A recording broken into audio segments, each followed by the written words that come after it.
saying Rick Knable? Am I saying your last name right? That's correct. Okay. Yeah, there's not a lot of words that start with a K and go right into an N. The only one I can think of is knowledge, There you go. um, which so I'm expecting you to know a lot of stuff. Did you go to CSU Fort Collins?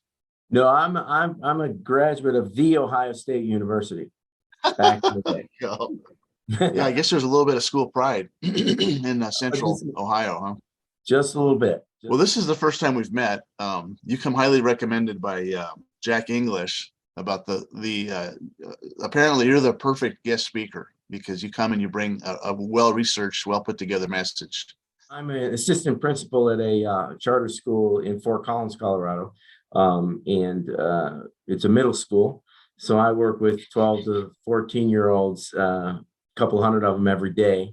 Yeah, you have kind of a funny grin on your face as you're saying it. Either you secretly hate it, or else you know everybody else is going to go, "Oh, not junior hires. That's the worst." I Yeah, got 5 kids, and my youngest teaches band to middle schoolers down in Evergreen, Colorado. So he's the same way you are. He loves it as well. Where did you grow up? What kind of childhood did you have? Are you a child of privilege? Are you like Steve Martin in The Jerk? You grew up in a poor a poor family with lots of siblings. somewhere in between, Alex. I grew up in Ohio, actually, northern Ohio. Definitely working class family, blue collar family, lots of blue collar Catholic family with lots of Okay. siblings. Youngest, second to youngest of that, but I don't count my younger sister because she was younger than me. So So how many kids in your family that you grew up in? there's seven. That's funny because I grew up in a Catholic family with 7 kids, and I was number 6, and I had a younger sister as well. But in my family, there were 6 boys until we finally got a girl, and then my folks finally quit. So you're literally number 6 out of 7 kids. I am. That's I am. crazy. Yeah. But Yeah. probably you had more than one female sibling, I'm Yeah, we guessing. did. I have 3 sisters, 3 brothers. So it was even. But yeah, every 3 years, we're 3 years apart exactly. Were you, as a kid, were you a strong Catholic, or were it's just something you Absolutely. did? Oh, you were. Oh, oh yeah, absolutely. Altar boy. Went to Catholic school for 8 years. Actually, at one point, wanted to be a priest. In fact, I would pretend to the whole mass would be. I would copy it, for fun, which is kind of odd. I had very much aspirations of becoming a priest until I realized you couldn't be married, and Yeah. then girls came on the scene, at 13 Yeah. years old. Like, forget about that. That's Right. not. I have a feeling girls have messed up a dream of a priesthood for a lot of young men. If they allowed priests to be married now, would you consider going back and taking your wife with you? There's no way she would do it. Okay. I like the way you made it immediately about whether she would or not, as opposed to whether you would. No, no. Do you Yeah, do you I often thought about being though a monk. I studied for a long time the contemplative, um, vein of the church is what I lean toward. Okay. And so, if anything were to ever change, that I would probably go to a monastery. That would be my dream job, Yeah. if you will.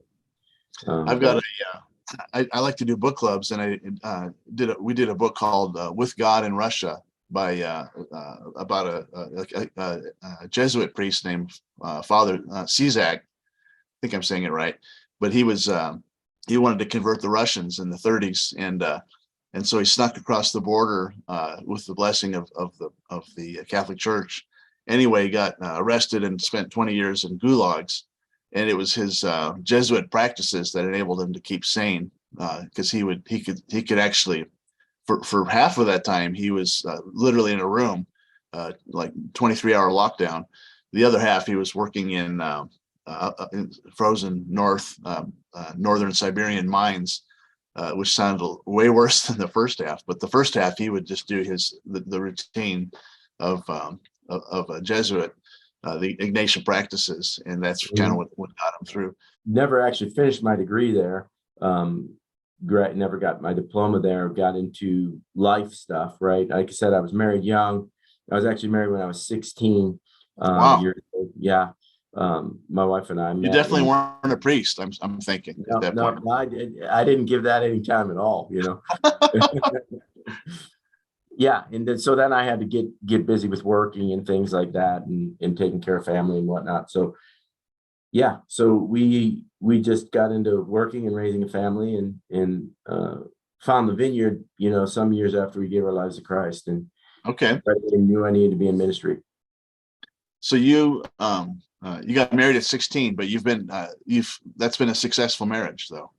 Absolutely vibrant and wonderful, by the grace of God, for sure. How many years? 45 this year. That's amazing. So did you have to get permission to marry at the age of 16? That's a funny story. We had to go to court actually and get the permission of the court, because back then in Ohio, the guy could be sick, the guy had to be 18 years old. The girl could be younger. It was, you know, Yeah, that's kind of weird. Kentucky and all that stuff. So Yeah. you could have a younger bride, but the gentleman had to be of age. So we had to go to court, and my mom had to give custody over to me, to my wife, because she was 18. So I actually married my custodial caregiver. But That's awesome. yeah, it was awesome. Hopefully you could keep that arrangement the whole time. Right. It was awkward at school, because I was still in high school at the time, and you know, I would get notes to miss school from my wife, who was my legal guardian. It was kind of comical. My wife is a year and a month older than me. So, and the reality is she's functioned as my custodial caregiver throughout our entire marriage. We're not too far behind you. We've been married. That's many of us, though. That's many of us. I know. Yeah, but it's nice when they're actually older. And then, right. In your case, there's a legal element to it also. Now, you said you were a strong Catholic, but you also gave your life to the Lord. And so, talk a little bit about the transition because you obviously were a believer on some level, but how did that change from a Catholic kid to whatever the heck you are now? Whatever the heck. Yeah. We'll get to that.